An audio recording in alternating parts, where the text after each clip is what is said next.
What is going on, everybody? So today I'm at a customer's house and they just recently bought a Red Sea desktop tank, and I want to take this opportunity because we just set it up to kind of give a review and my opinion on the aquarium. All right, so here we have the Red Sea desktop cube. This is relatively new to the market, and this will be our first time setting one up for a customer. And it's really cool because I've been really wanting to get into this tank and see the inner workings of it, because I honestly want one for myself, and I honestly think this would be a great tank for a lot of people to keep in their offices or at home. So let's get into it. Let's set one up. All right, so here it is. Here is the Red Sea tank desktop. You can see it's on a desktop. First of all, let's just give a shout out to Tommy of Tanknicians for the floating aquascape. Yes, that is not touching the sand. That rock work is not touching the sand. How cool is that, guys? This is what the customer want, so this is what we did.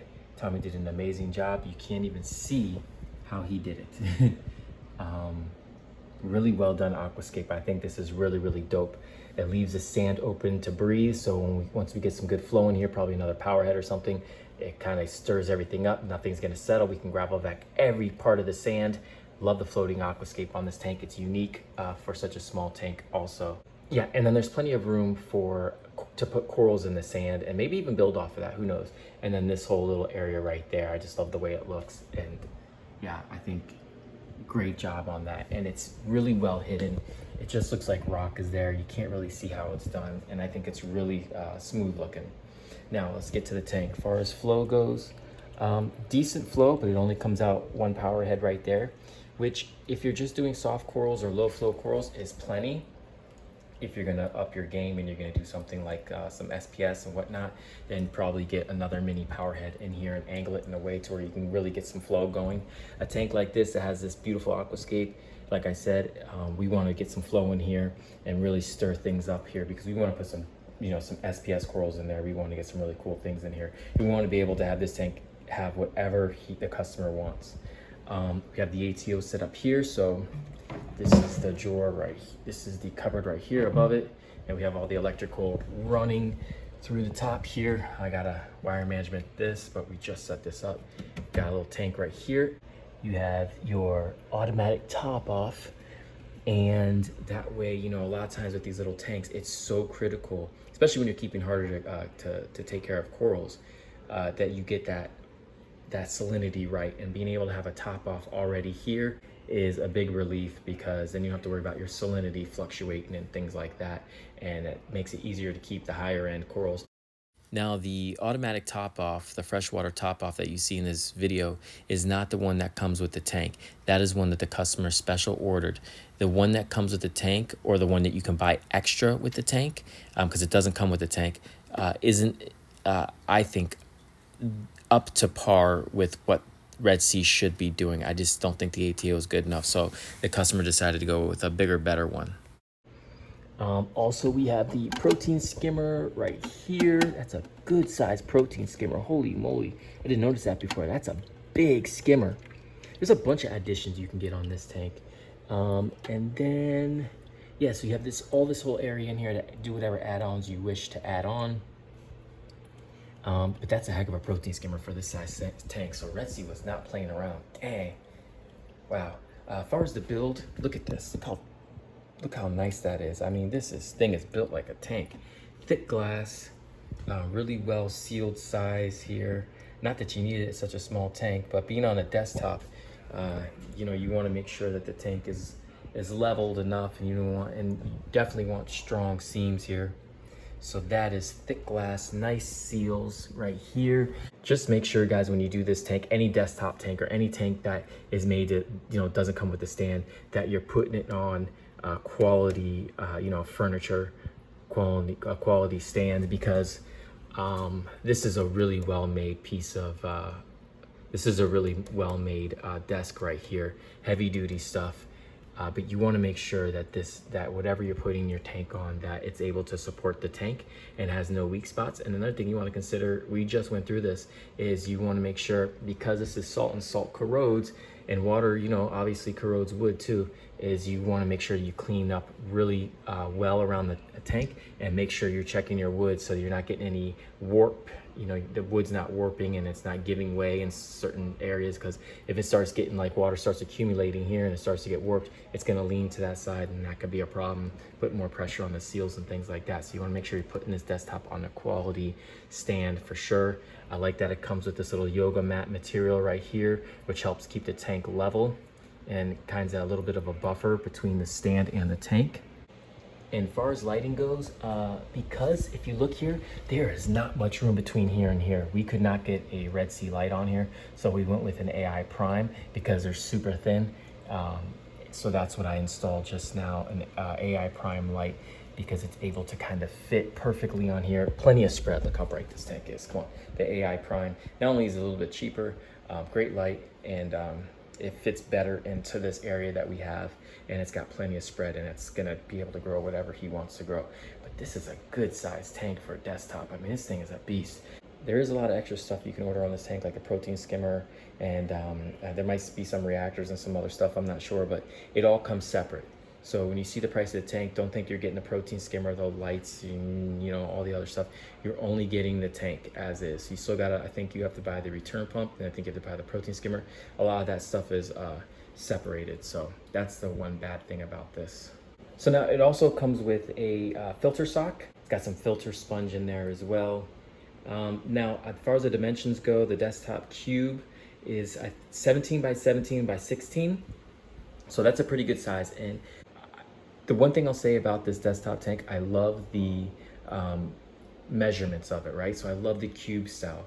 I'm not a very big fan of some of the lagoon style tanks. I think they have their place, but I like the height of this tank, and I love the cube shape of this tank. I feel like as far as aquascaping, it gives you more options than more of like the lagoon style tanks or the shorter tanks.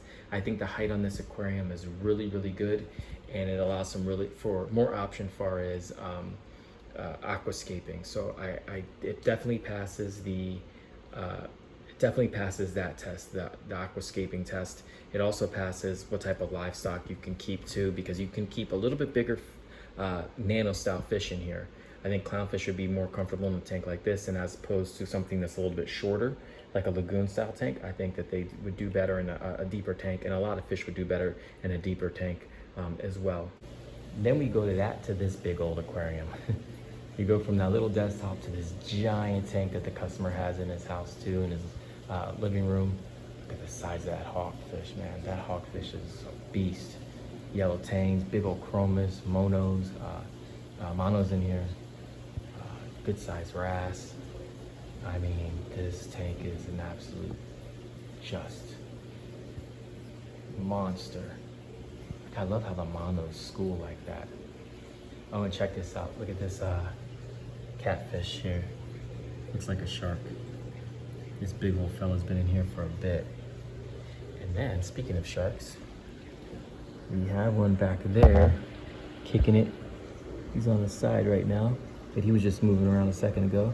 And then obviously you see the eel right there. And the pufferfish blending in pretty well. Now there's another eel in here too. There's a couple of eels in here.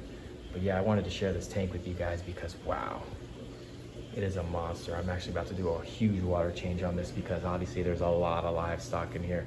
So we want to make sure we do a pretty good water change today. I'm probably gonna take it down about 50% because there is a lot of bioload in here.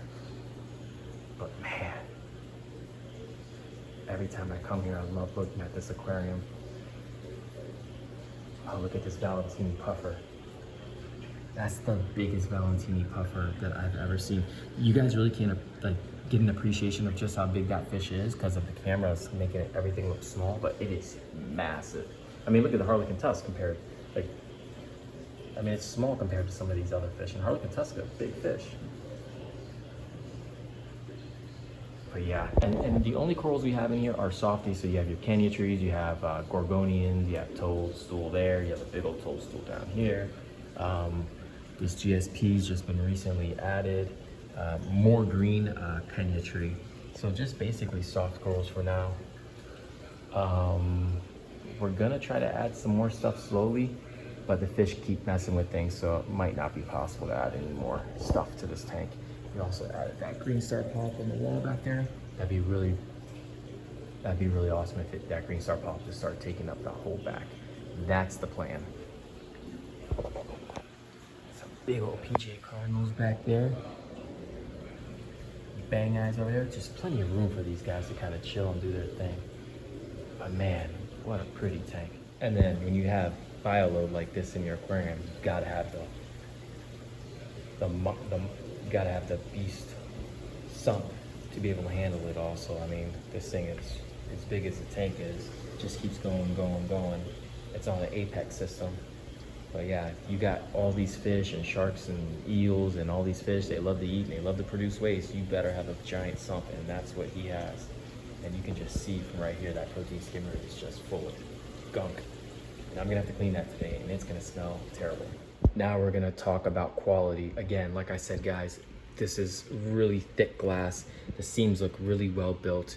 Now we'll know long term how these tanks hold up, but I think as long as you set it up properly, it's leveled, it's on a good stand, I think you're gonna be okay. This looks to be, Red Sea's got, you know, is learning. They've been in the game for a long time. They've made some mistakes in the past, sure, but I think they've learned and they've made the adjustments after every time they've made a mistake. So I think this tank looks very incredibly well built when you compare it to tanks that are sharing the same space with the Red Sea. So like your Innovator Marines and your Fiji Cubes and things like that.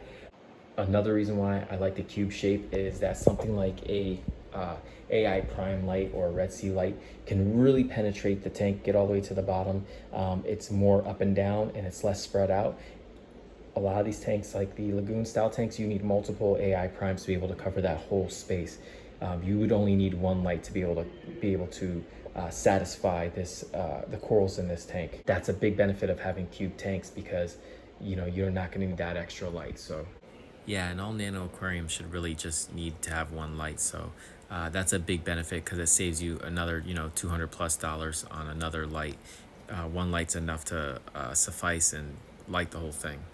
Now, as far as water volume, it is 18.5 gallons, which I think is perfect for a nano style aquarium. I think 10 gallon, it gets a little tricky. It gets a little bit too hard to keep some of the, you know, your SPS corals. I think once you get about approaching the 20-gallon tank, it makes your life a lot easier, especially when you have an ATO, to be able to keep that salinity in check. There's a lot more water volume in this tank to be able to stabilize the aquarium. So 18.5, that's a pretty good size water volume. And I think for something like a desktop, this would be like on your bigger end. This is a pretty big tank for a desktop tank. I don't think you should go any more than the 18 gallons. I think even this 18-gallon tank is pushing the limits of what you would want to have on a desktop. And one of the last things I'll add is I think it's great that you're able to get a lot of accessories with this aquarium.